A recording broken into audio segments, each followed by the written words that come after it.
Bonjour et merci de nous retrouver sur le plateau d'Un Cœur qui écoute, votre émission de spiritualité. Aujourd'hui, nous avons le plaisir de recevoir Marie-Hélène Mathieu. Bonjour Marie-Hélène. Bonjour Cyril. Alors vous êtes née en Saône-et-Loire en 1929. Vous avez fondé l'Office chrétien des personnes handicapées, l'OCH, en 1956. Le mouvement Foi et Lumière avec Jean Vanier en 1971, sans oublier la revue Ombre et Lumière, qui aujourd'hui compte à peu près 40 000 lecteurs, et ça, il y a 50 ans. Donc c'est un anniversaire. Sur votre route, on croise le père Bissonnier, on croise Marthe Robin, évidemment Jean Vanier, mais surtout la personne handicapée. Alors vous allez nous raconter tout cela dans quelques instants, le temps de nous lire un extrait de texte de votre choix. Bien, j'ai choisi une prière. Vierge Sainte, au milieu de vos jours glorieux, n'oubliez pas les tristesses de la terre. Jetez un regard de bonté sur ceux qui souffrent, sur ceux qui font face aux difficultés et ne cessent de tremper leurs lèvres aux amertumes de la vie. Ayez pitié de ceux qui s'aimaient et qui ont été séparés. Ayez pitié de l'isolement du cœur, de la faiblesse de notre foi, de tous ceux que nous aimons et de tous ceux que nous n'aimons pas assez. Ayez pitié de ceux qui pleurent, de ceux qui prient, de ceux qui tremblent. Donnez à tous l'espérance et la paix. D'où vient cette prière ? Cette prière, elle est très ancienne. Elle m'a particulièrement touchée quand j'étais toute petite. Dès que j'étais petite, c'était une prière qu'on disait le soir quand la famille nombreuse était rassemblée autour de notre grand-père. Il y avait une tante merveilleuse qui avait perdu son mari à l'âge de 25 ans, un mariage d'amour, ça arrivait beaucoup déjà, et elle attendait le petit deuxième. En une nuit, elle l'a perdu.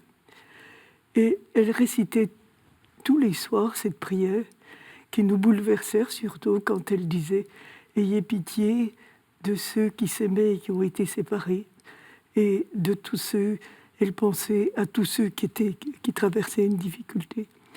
Donc voilà, c'est elle qui était toujours si gaie, présente à tous,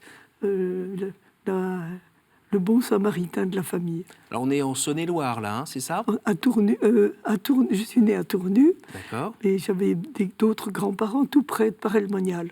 Voilà. D'accord. Et vous étiez une famille nombreuse, il y avait combien d'enfants ?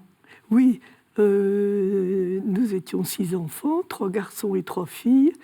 Mais aux générations précédentes, j'avais une des familles qui comptait 11 enfants et 20 petits-enfants, puis une autre 40 petits-enfants. Oh, d'accord. Voilà. Donc, grande famille. C'était un grand bonheur de se retrouver tous ensemble. Famille catholique ?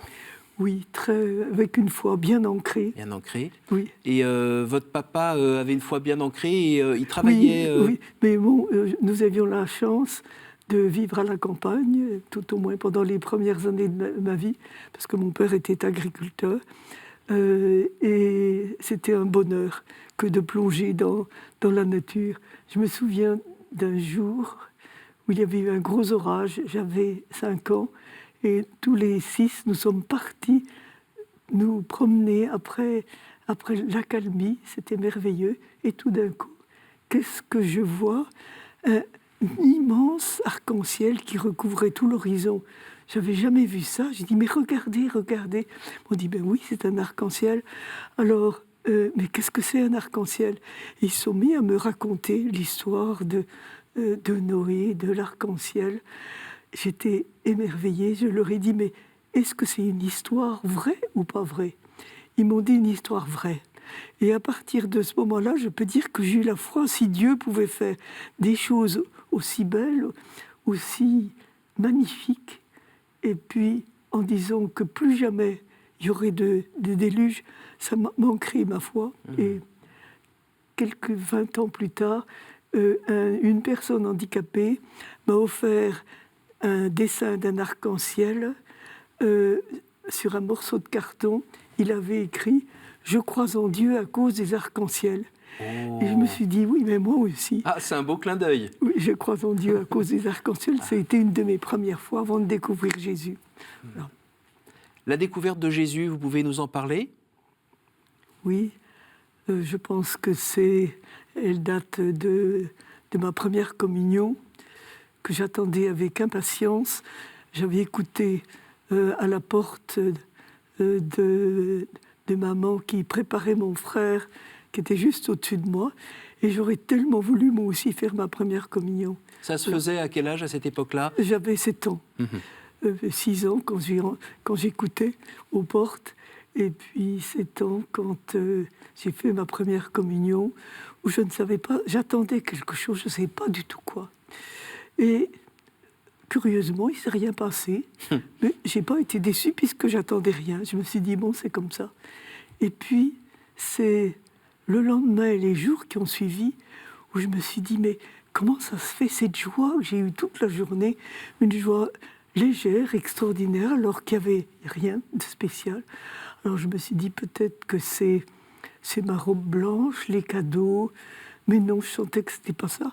Et finalement, je me suis dit, mais c'est parce que j'ai reçu Jésus, et c'est après qu'il m'a montré que c'était ça. Voilà. Et à partir de ce moment-là, je dois dire que j'attendais vraiment le dimanche, puis plus tard, la découverte que Jésus était là tous les jours à la messe. Alors ça m'a un peu choquée parce que je me disais, il est là tous les jours à la messe et on n'y va pas. Je trouvais ça curieux. Donc voilà, j'ai demandé à maman si je pouvais aller tous les jours à la messe. Et bon, elle a demandé au prêtre, qu'elle dit oui. Voilà, c'est comme ça que j'ai commencé en sachant que c'était quelque chose de fondamental. Sans lui, on ne peut rien faire. Et avec lui, on peut tout. Est-ce que vous pouvez me dire, en quoi votre relation à Jésus a changé depuis? Je pense qu'elle a changé quand j'ai rencontré, à l'âge de 11 ans, dans ma classe de 5e, une jeune fille de 17-18 ans qui avait un handicap mental, un visage assez marqué, et que nous, petites filles de 11 ans, nous évitions. Elle était au fond de la classe, et quelquefois discrètement, on se moquait d'elle. Et un jour où nous avions été un petit peu plus durs avec elle dans notre moquerie, je me suis retournée et j'ai vu sur le visage d'Alice, qui était habituellement insondable, les larmes qui coulaient. Et j'ai vu sa souffrance de ne pas être aimée, d'être marginalisée, et qu'elle n'extériorisait pratiquement jamais. Donc là, je me suis dit, oh, je voudrais faire quelque chose pour la consoler, mais quoi? Je ne voyais pas quoi du tout. Elle pouvait, bien sûr, on aurait pu lui faire de la tapisserie au lieu d'écouter les cours d'algèbre. On aurait pu nous expliquer pourquoi elle était comme ça. Voilà. Mais je me sentais dépourvue, incapable de le faire. Et c'est à ce moment-là que, pour la première fois, je me suis dit que peut-être, quand je serai grande, j'aimerais m'aider, m'occuper, d'être proche, aider ces personnes qui ont un handicap mental, mais un cœur qui souffre, pour les consoler. Et c'est le début de ma vocation auprès des personnes handicapées, cette jeune Alice. Et vous avez toujours été fidèle à cet appel que vous avez eu vers 11 ans? C'est resté en fil conducteur, tout petit, tout frêle, mais très présent. Et je sais que quand j'ai été à l'âge de choisir une vocation et qu'on m'a parlé par hasard de la première école d'éducatrices spécialisées qui venait de naître, j'ai eu un mouvement de joie en me disant, mais c'est exactement ce que je cherche. Et c'est là qu'a commencé que le fil conducteur s'est concrétisé beaucoup. Et vos parents, ils ont vu un problème ou pas? Mes parents ont été surpris, surtout mon père. On n'avait pas du tout de personnes handicapées dans la famille, c'était surprenant. Et mon père m'a dit un jour, mais tu avoueras que c'est quand même une calamité que d'avoir un enfant handicapé.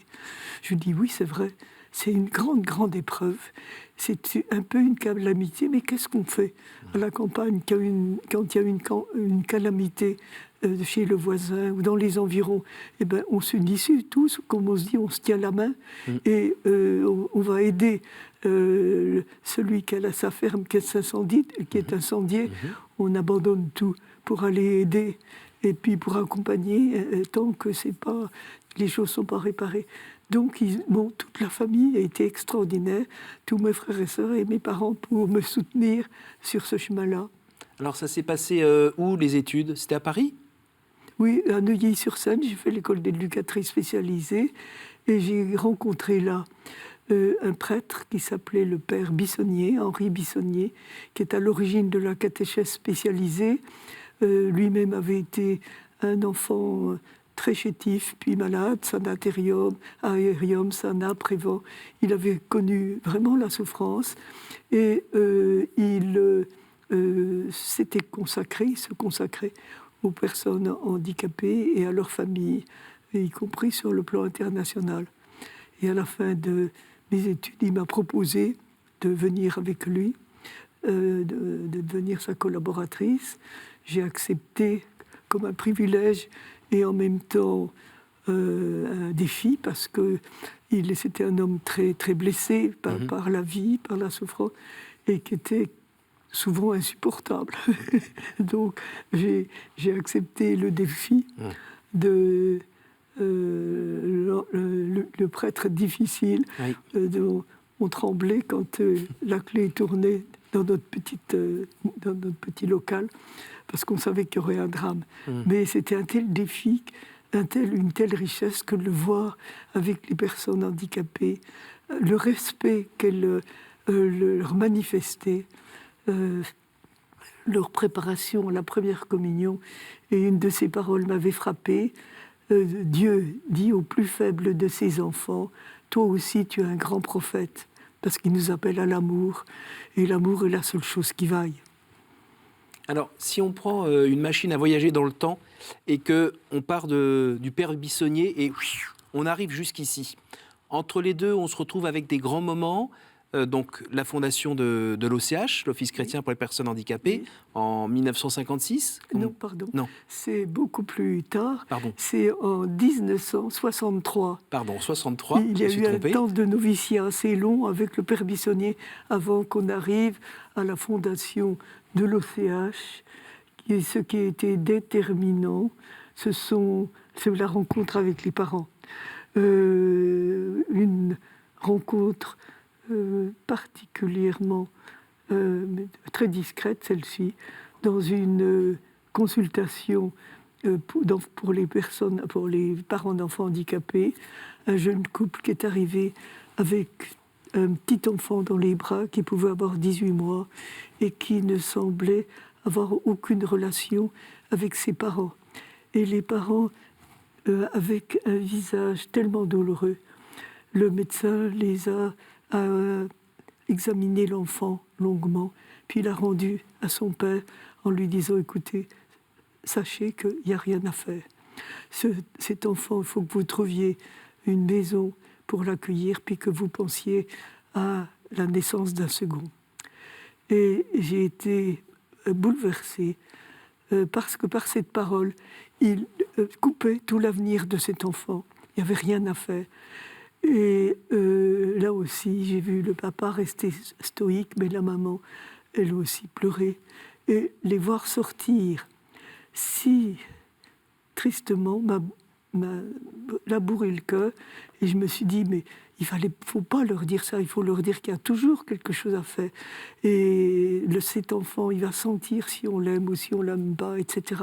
Il faudrait leur dire qu'ils ne sont pas tout seuls, qu'il y aura des gens pour les aider. Mais on n'avait encore pas rien à leur offrir. Alors je voyais déjà un peu ce que pourrait être l'OCH. Et puis il y a eu le procès de Liège, oui, là qui a bouleversé un peu... Donc c'est l'histoire de ces parents qui avaient un enfant handicapé qu'ils ont tué tout simplement, oui, et ils ont été acquittés finalement. Oui, qui n'avaient pas de membres et qui ont tué avec l'aide du médecin, qui ont donné la mort à leur enfant. Et moi je me disais, il y a eu un procès d'ouvert, mais je me disais en fait, ce n'est pas eux qui sont coupables, mais c'est nous tous qui les avons laissés tout seuls dans leur épreuve. Et ça, c'est criminel. Alors quand vous regardez aujourd'hui, la situation aujourd'hui, pour un couple qui a un enfant handicapé, est-ce que la situation a changé pour lui ou pas ? Oui, beaucoup. Beaucoup, mais avec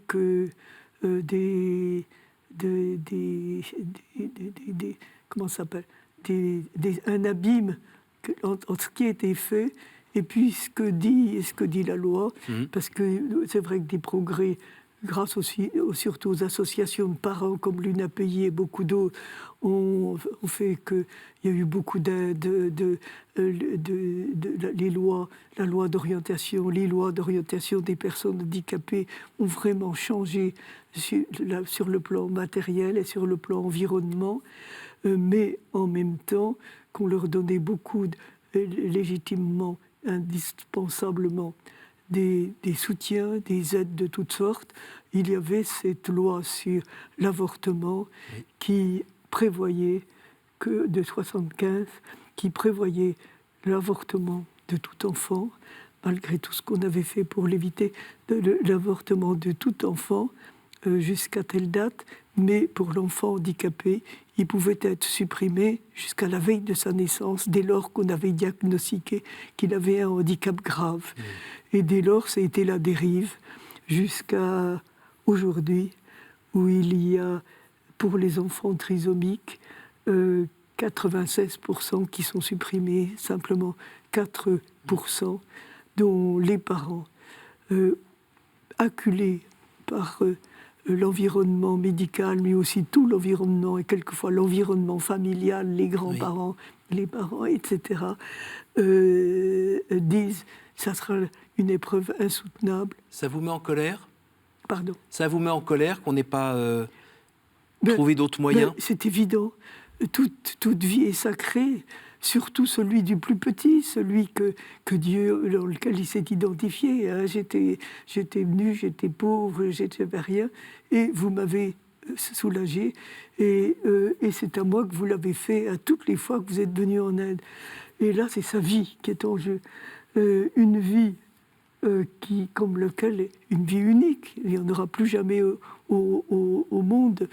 Il n'y en a jamais eu depuis le début, puis il n'y en aura jamais plus. Ce petit Arthur, si handicapé, il a une mission peut-être personnelle, parce qu'il y a tant de ressources. On découvre les ressources des personnes, de toute personne qui semble plus handicapée, et sa ressource du sourire en particulier, le signe de la communication. Et puis il permet aussi, par son handicap et ses faiblesses, en fait, de permettre aux autres de sortir d'eux-mêmes, de leur égoïsme, et de rendre service, d'aider, de donner. Et de changer les cœurs, que ce soit à l'Arche ou à Foi Lumière ou à l'OCH. Tous les jeunes ou les moins jeunes qui deviennent proches de ces personnes disent « il m'a changé le cœur, je suis partie, j'ai été changée ». Et c'est Marthe Robin, j'en parlerai peut-être à un autre moment, mais peut-être Mère Teresa qui dit que le rejet est naturel quand on voit quelqu'un qui est très différent. Oui. Et c'est normal, faut pas se choquer, se culpabiliser. C'est normal devant quelqu'un de différent, avoir un mouvement de recul. Mais si vous approchez d'elle et que vous découvrez son cœur, un peu comme j'ai eu la grâce de le faire pour Alice, alors tout change parce que vous avez envie de l'aider et que vous découvrez que son cœur est magnifique. Vous vouliez dire un mot sur Marthe Robin ? Oui, Marthe Robin, j'ai eu la grâce de la rencontrer en 1957, et où j'étais engagée avec le père Bissonnier, et j'avais préparé toute une liste de questions. Tout le monde sait qui est Marthe Robin.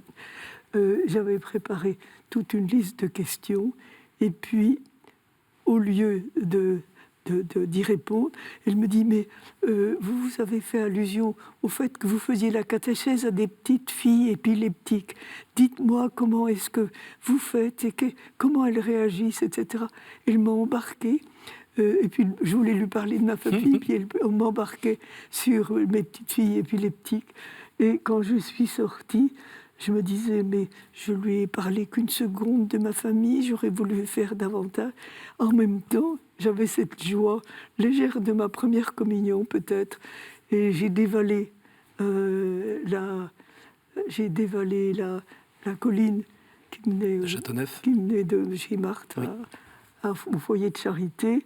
Et j'avais dans le cœur, tu m'as dilaté le cœur et j'ai couru dans la voie de ta loi. Bon, voilà. Et donc je suis devenue, heureusement, proche d'elle. J'allais faire une retraite tous les ans, je la voyais, elle connaissait bien ma vie. Et c'est elle qui m'a aidée au tournant de l'OCH, parce que Office chrétien des personnes handicapées, donc parce que à l'époque, le directeur de Radio Luxembourg me proposait de créer une association pour les parents d'enfants handicapés, de faire un téléthon pour aider les parents d'enfants handicapés, et je lui avais dit, oui, c'est très bien de faire un centre pour eux, c'est même indispensable, mais le plus utile, ce serait d'aider les parents à accueillir l'épreuve, de ne pas les laisser tout seuls, et de les soutenir par tout ce qu'on pouvait faire. Et voilà. Alors, Marie-Hélène, dites-moi, quand vous vous retournez là, et vous regardez toutes ces années qui sont passées, on peut dire qu'il y a des fruits. Et vous me disiez que c'était Dieu qui avait permis tout cela, tous ces fruits, toutes ces fondations, tous ces enfants qui sont un petit peu les vôtres aussi. Tout ça, c'était grâce à Dieu. Ça, c'est en regardant derrière. Et quand vous regardez devant, qu'est-ce qui se présente devant vous ? Qu'est-ce qui se passe ? Je pense un petit peu la même chose d'abord. Donc, il y a eu la naissance de l'Office chrétien des personnes handicapées, mais de cette naissance que je n'avais pas voulu. Moi, je pense, j'ai rêvé à une famille nombreuse, et voilà. Et là, il s'est offert la possibilité donc de créer quelque chose pour eux qui m'engageait beaucoup plus radicalement. Et l'OCH a donné ensuite beaucoup de petites branches très différentes. Bien sûr, l'OCH, mais sa revue Ombre et Lumière, qui va fêter ses 50 ans, et qui a été un soutien extraordinaire pour les parents et leur environnement, mais on peut dire aussi tous les personnes comme vous, qui n'êtes pas engagées, mais qui découvraient ce monde qu'ils ignoraient avec toutes ses richesses. Et moi, je suis tellement heureuse de voir qu'il y a dans Ombre et Lumière 50% de gens directement concernés, mais aussi 50% d'amis qui disent « nous restons abonnés ». On ne sait pas comment on s'est abonné, mais quand on a vu Ombre et Lumière, on a décidé de nous abonner, et qui nous disent « oui, chacun de nous est concerné, chacun de nous peut faire quelque chose ». Pas s'engager, il ne s'agit pas que tout le monde n'ait pas la vocation d'entrer à l'Arche ou à bras ouverts ou à l'OCH, ou dans beaucoup de ces mouvements qui sont au service, mais on a tous un appel à être proche de celui qui est faible, petit, désarçonné. Et voilà, ça c'est... Alors Marie-Hélène, on arrive déjà à la fin de cette émission. Je vais vous poser nos 3 questions rituelles. Quel conseil donneriez-vous à quelqu'un qui vous dirait « j'ai envie de rencontrer Dieu, par quoi dois-je commencer ?» C'est tellement personnel. Je dirais peut-être à essayer d'entrer en relation avec lui, d'en savoir plus. Pas le catéchisme qui renferme par demande et par réponse un résumé de la religion chrétienne. Non, la rencontre avec Jésus qui nous aime éperdument. Il passe son temps à aller chercher les gens et à espérer que quelqu'un va lui ouvrir son cœur. Il passe son temps à ça. Donc, il vous attend. Ça, il faut que vous le sachiez. Il vous attend, il vous cherche. Peut-être comme la brebis perdue, il lâche les 100 autres pour aller vous retrouver, vous prendre sur son cœur ou ou sur ses épaules. Quel est votre héros, votre saint, la personne que vous trouvez admirable? Peut-être la petite Thérèse de l'Enfant Jésus, parce que c'était un miracle de la confiance, et Dieu ne demande que ça, que la confiance. Et elle a eu une confiance extraordinaire. Et elle dit que la sainteté, c'est une disposition du cœur qui vous rend tout petit, humble et petit, et qui vous met dans une confiance totale dans la main de Dieu. Oui, la confiance. Au jour du jugement, qu'aimeriez-vous que Dieu vous dise, Marie-Hélène? Rien, qui me prenne dans son cœur, et que malgré toutes mes limites, mes défaillances, il me dise « Tu es ma fille bien-aimée ». Merci Marie-Hélène d'être venue en plateau nous raconter cette belle histoire, ce oui que vous avez dit à cet appel à vous occuper des plus faibles. Donc merci d'avoir fondé l'Office chrétien des personnes handicapées et évidemment la revue Ombre et Lumière qui fête, comme vous nous le disiez, ses 50 ans. Si vous voulez en savoir plus, parmi les différents livres, il y en a un paru aux éditions MAM qui s'appelle « La lumière d'une rencontre, quand la personne handicapée nous fait signe ». Il y a aussi un site, och.fr. Merci à vous tous pour votre fidélité. N'hésitez pas à partager cette émission autour de vous grâce à notre site www.ktotv.com. Merci à vous tous et à la semaine prochaine.